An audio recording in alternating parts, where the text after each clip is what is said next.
This presentation is a strategic public relations campaign for the company Dresscode, presented by Cristina Sarmiento, Morgen van Houten, Maria Vargas, and myself, Nicole Vecchio.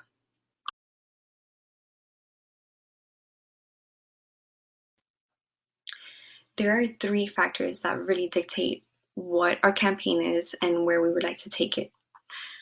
Of these, status is one of the most prominent. The status of women in STEM do not have promising rates. As it is, men tend to dominate the fields when it comes to education and also work-wise. The impact that dress code has the potential to make will not only harness opportunities for many women to come, but also stabilize our women in society and maintaining jobs with technological advances. The audience we would like to target through this is the female population, consisting of ages 18 all the way to 35. That includes college students, women in starting out their careers, considered millennial women, and also women that have already established families.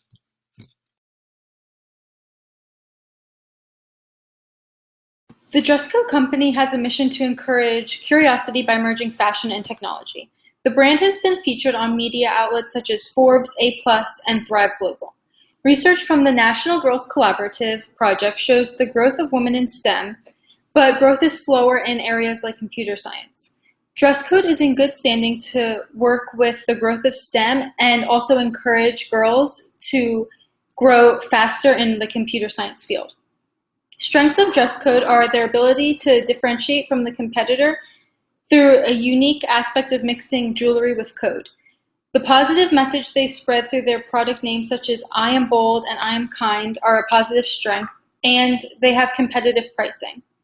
Some weaknesses of Dresscode are low engagement on social media and low general online chatter, and they're also not yet sold in all 50 states.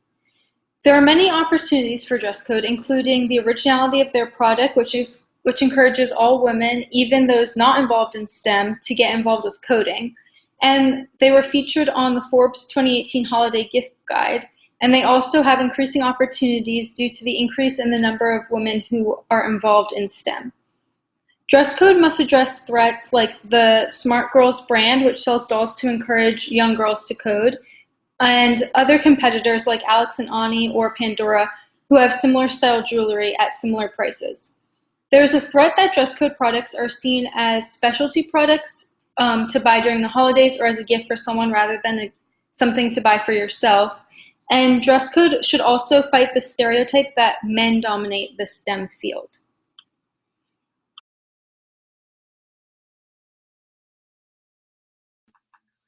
One of the most important things to consider while we move forward with dress code is that if we neglect the idea of learning code and teaching code and STEM-related topics to women and girls, a problem arises, one in which that we decrease the career opportunity for women in the years to come.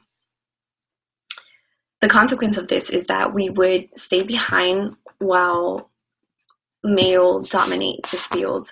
And although women may dominate in other fields, it creates a deficit in opportunity for them. And this would go against everything we've worked for in history for freedom with women.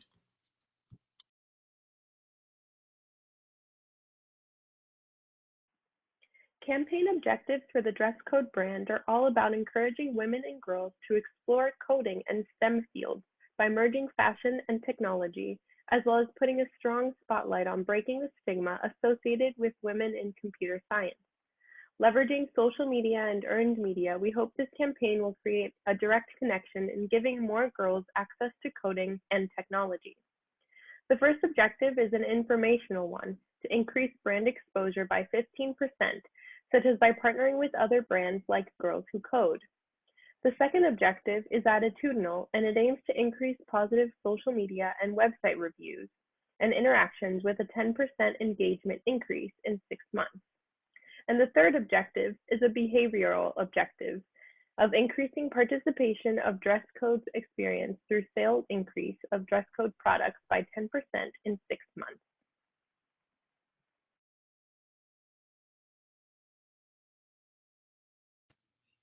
Some of our most important findings consist of our client, the situation in society today as it stands, and our audience.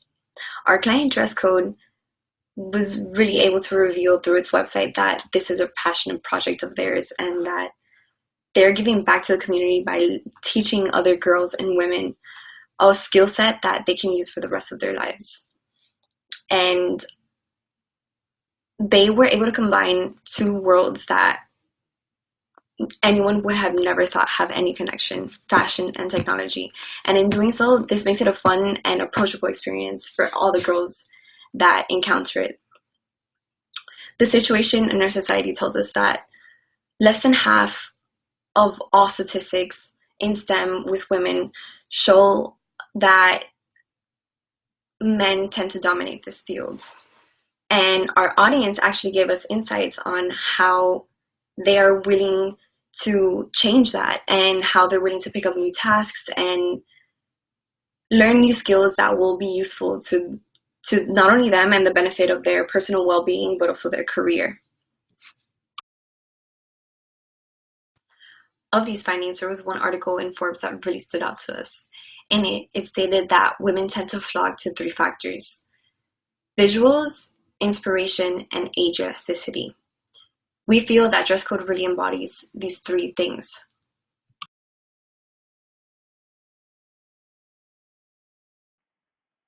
While the coding bracelets are specifically targeting younger girls and women, the following target audiences are the most important because with them lies the actual purchasing power for the bracelet. The primary target audience for dress code is millennial working women ages 25 to 34. After analyzing women featured in the Dress Code Customer Spotlight blog, this was the largest category of women. Millennial women see themselves as independent and they value experience and prioritize self-care. Secondary audiences include working professional women ages 35 to 45, who have a high education, are most likely mothers, and are financially well off. This was the second largest category of women in the Customer Spotlight blog posts. They are motivated by supporting younger generations of women in the STEM sector because they believe they can create positive change in women empowerment as well as diversity and inclusion by doing their part to pass it down to the next generation. And the tertiary special audience includes college-aged women 18 to 24. These women are heavily involved in social media and are on the forefront of rising women in technology. To them, dress code coding programs can open doors for future careers and allow them to network with women and other girls who share the same interests in technology.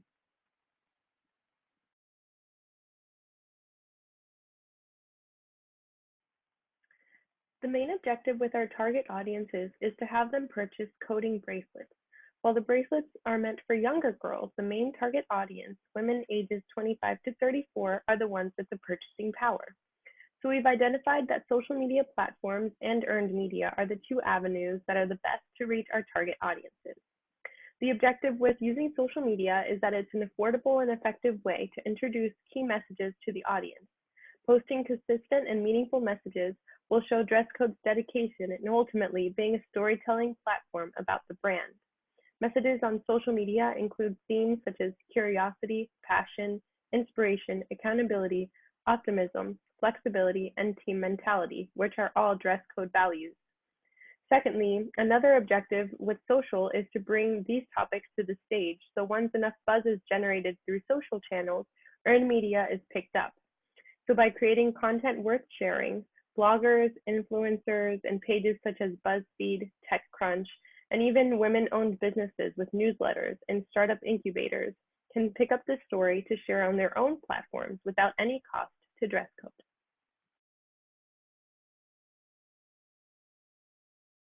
The first strategy for the dress code campaign is to increase awareness of the brand dress code in working women aged 25 to 34.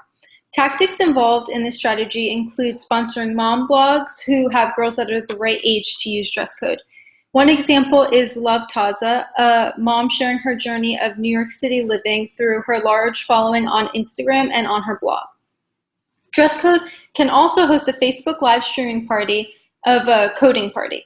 The live stream will show viewers behind the scenes of a coding party while also allowing them to ask dress code questions about the program through the live comments on the stream. The live stream will be promoted on Dresscode's social media platforms prior to the event, and the event might also include a giveaway for those who participate.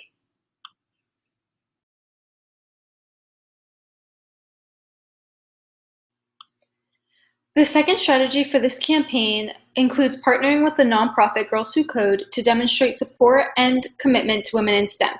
Over a weekend period, Dresscode will promote that 20% of all their purchases from Friday at 8 a.m. to Sunday at 8 p.m. will be donated to Girls Who Code. To spread the word, Dresscode will use their social media platforms and their mailing list. On top of this promotion, Dresscode will advertise their support for the organization on social platforms in order to engage their target audience with their partnership.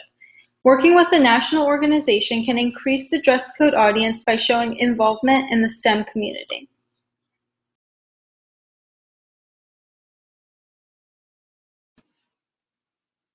One of Dresscode's biggest elements of their campaign will be the bracelets.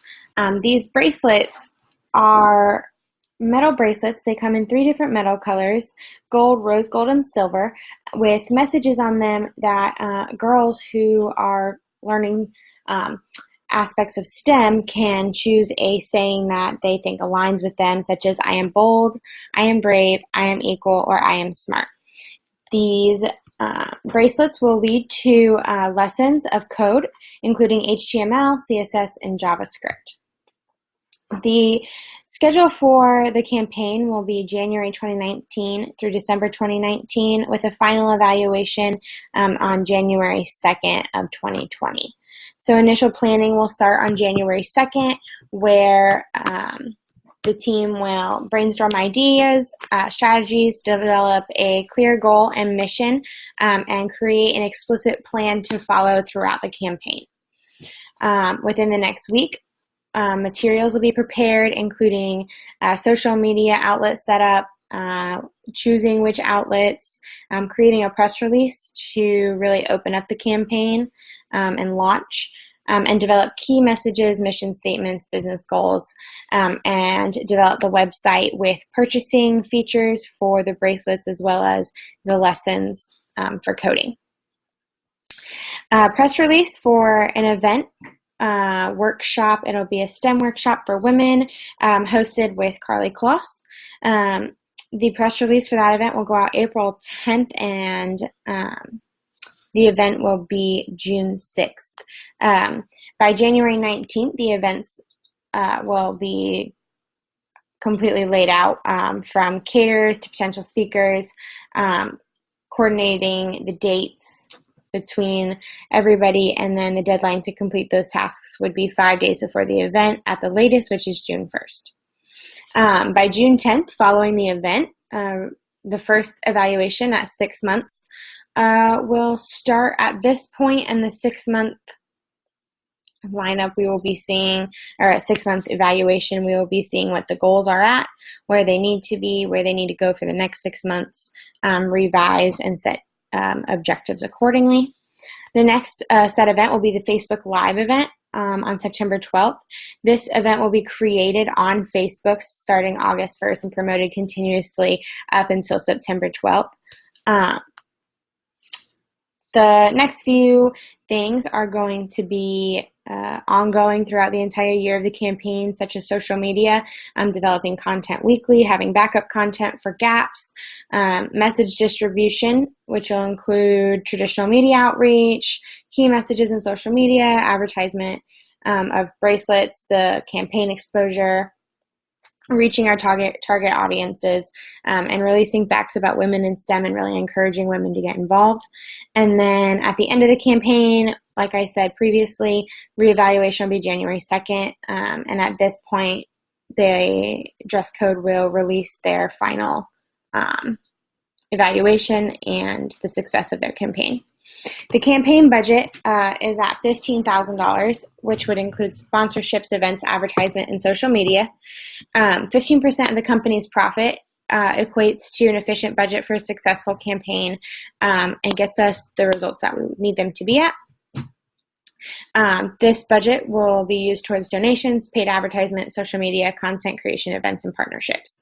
So to start off, we have a $500 budget for sponsor, $5,500 part of the budget to partnership with Girls Who Code. $5,000 of that is a nonprofit donation, and $500 is to advertise and benefit from the partnership. There is a $1,000 Facebook Live of the coding party part of the budget. The dress code workshop is budgeted at $5,000, and that includes venue, advertising, speaker compensation, caterer, and rental of machines, where the CAD machine will be there for hands-on experience. And then the rest of the budget, $3,000, will go towards social media content creation and management, and that uses up the entire budget set aside for the campaign of $15,000.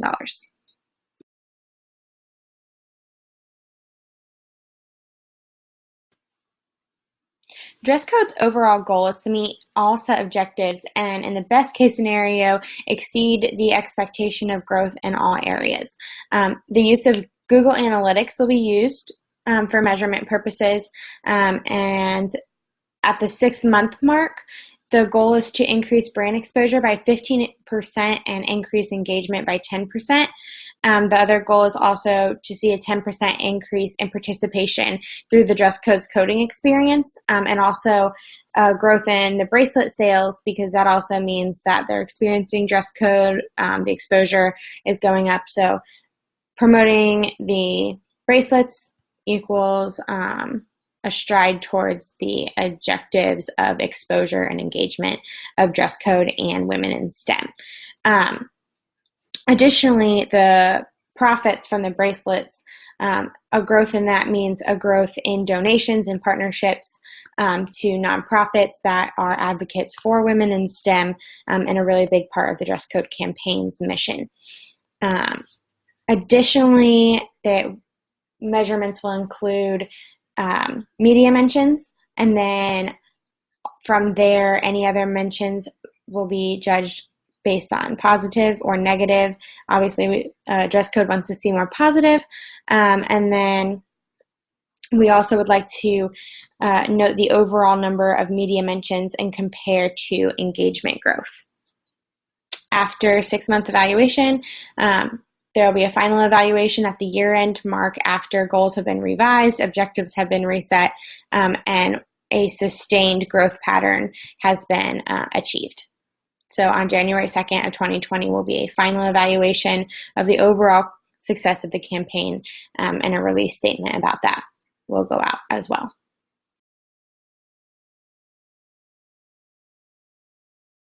That concludes our strategic public relations campaign for the brand Dress Code. On the next few slides, you'll find our communication samples and our references. Thank you for watching.